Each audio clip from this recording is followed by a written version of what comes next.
Sanibonani, welcome back to enye video. Ngiyabonga kakhulu for tuning in and thank you very much. Ungakhohlwa ukusubscribe mangabe akasubscribe le channel.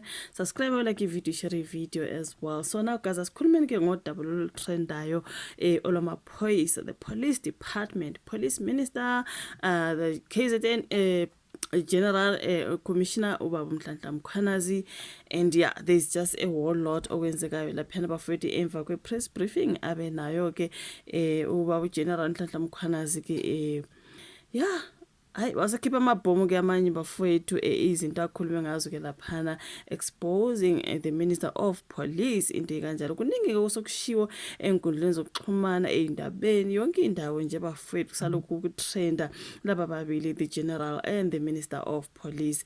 Kuningi bafowethu ake ngifunde laphana mabethe bona kuyiso lezwe eBay uSabelo Nsele uthi amabhomu kaMkhwanazi ngomchuno ashiye uRamaphosa nezincapha ke kuthiwe ke izincapha ikumongameli Cyril Ramaphosa ukuba ke asukumele izinsolo ezishaqisa ezenziwe uCommissioner wamaphoyisa KwaZulu-Natal uLieutenant General Nhlanhla Mkhwanazi ngongqongqoshe wamaphoyisa uMnumzane uSenzo Mchunu. Amaqembu ezepolitiki nawa aphonsela uRamaphosa inselelo yokuba asukumele izinsolo zokuthi uMchunu usondelene nezigebengu ziphazamisa ukusebenza kwengalo yomthetho. Njoba ngishilo ngithi bayatrenda ngoba okushiwo lapha ngathi kuningi bafowethu hayi inzima ke yona le ndaba ke sisiyobona ukuthi njoba kuthe ke umongameli wakuleli usele eBrazil umebuya lengase Rio de Janeiro something like that uzobuya ke ebona ukuthi wenze njani ngalolu daba. Amanye amaqembu amelele ukuba umchuno ehle esikhundleni, amanye athi afuna ukuba ke necommission ezophenya ke izinsolo. Umchuno uthe usazohlala ke phansi abheke zonke izinsolo ezenziwe ke ngomkhwanazi. Ukusho lokhu nje ngesikhathi ekhuluma nabezindaba emva kokuhambela kumkhankaso weANC wokhetho lokuchibiyela ke oluzokuba ke ngase Vryheid. So ke umchuno utheke ubengakasibona istatement sikaMkhwanazi wathi konke akuzwayo kuseyinzwa bethi wathi ngisazo hlala phansi ngibheke konke okukhulunyiwe ngisazwile nje ukuthi ke uMkhwanazi khona akushilo bese ke konke esikufakela ke izibuko. Okhulumela umchuno unkosikazi kaMkhelo Mkhosi uzichithile izinsolo ezenziwe ngumkhwanazi. Uthe umchuno usabheka ukuthi iziphi izinyathelo azozithatha. Umchuno ngeke avuma ukuba igama lakhe noma lamaphoyisa licekelwe phansi ngabantu abenza izinsolo ezingenabufakazi. Umkhwanazi umangaze abaningi ngesikhathi edalula izinsolo ezishaqisayo ngomchuno kanye nephini lika Commissioner wamaphoyisa Lieutenant General Shadrack Sibiya. So ke lezi zinsolo uzenze ngesikhathi ekhuluma nabezindaba ke izolo ngaseThekwini.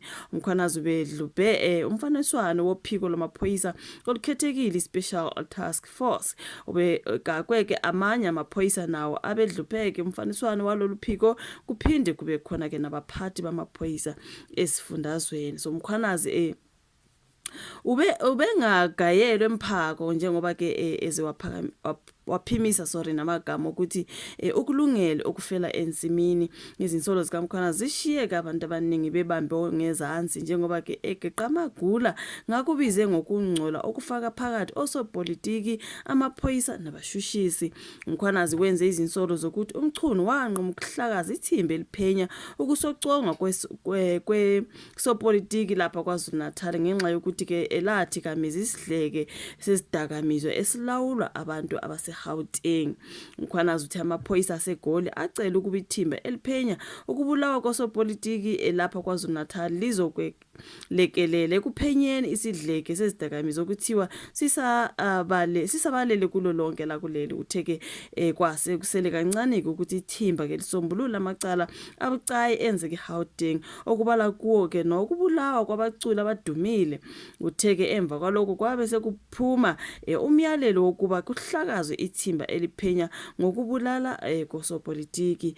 Ngithi angibatshele abantu bakwaZulu-Natal ukuthi ithimba lahlakazelwa ukuphenya lamacala enzeka eGauteng. Umkhwanazi uthe uSibiya wathatha onke lamadokodo ayephenywa ithimba. Kulamadokodo kwakukhona namahlanu okwakunomyalelo wokuba kuboshwe abantu.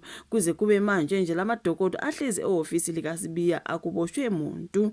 uSibiya naye ke uzichithile izinsolo ezenziwe umkhwanazi wathi uzothatha izinyathelo zomthetho.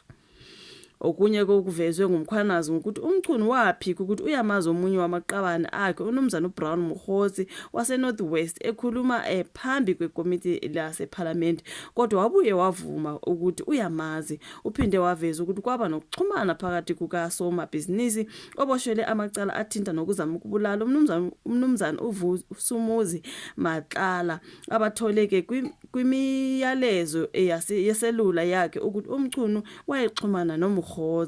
Udalule ukuthi uMatlala uxhasa umchunu ngemali njengoba kunombiko oveza lapho akhokhela khona uhambo lwababeye esidlweni sasebusuku se-ANC ngesikhathi ke yenze umgubho iJanuary 8 eKapa. Lapho ke ithi ngibone ke lo mbiko oveza imali eyakhokhwa yathunyelwa ke uMatlala kuMkhosi. Kuphinde kuveze nokuthi uMatlala wathola umbiko owawuvela kuMkhosi mayelana nokuhlakazwa kwethimba elaliphenye ukubulawa kosopolitiki. Uphinde waveza ukuthi ke yanqanyulwa inkontileka uMatlala ayenayo namaphoyisa. Isigebengu sasinenkontileka namaphoyisa. iDA isibhalele usomlomo weParliament unkosikazi Thokodi Diza icela ukuba ke kube nenkulumo nempikiswano ngalolu daba. Ukhulumela iDA kwezithinta kamaphoyisa uMnumzana Ian Cameron uthe ke ziyakhathaza izinsolo ezenziwa ngumkhwanazi. iParliament nehhovisi likaMengameli kufanele baphenye lezi zinsolo ukuze ke kuzotholakala ke iqiniso. Ukhulumela iEFF uMnumzana uSinawo Thambo uthe bafuna ke ukuthi umchunu amiswe esikhundleni wathi bayameseka umkhwanazi.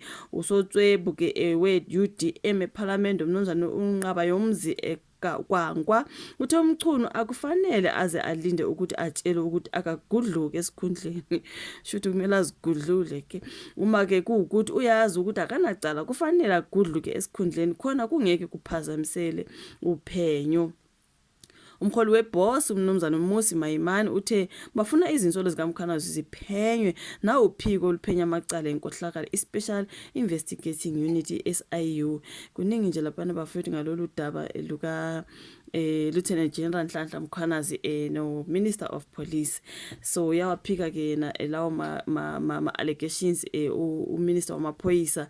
So kuzwakala ngathi kuzothathela inyathelo ubaba uNhlanhla Mkhwanazi angazi, kodwa ngizwile ukuthi umongameli usasele ngase Rio de Janeiro something like that kwela seBrazil, kodwa mebuya ngathi kuzothi kusheshe ukubuya kwakhe ezobhekana ke nalezi zinsolo ezenziwe uMkhwanazi when it comes to the Minister of Police being angazi doing dealings nezigebengu na yonke into ekhulunywe laphana. Kuningi nje bafowethu angazi mina ke.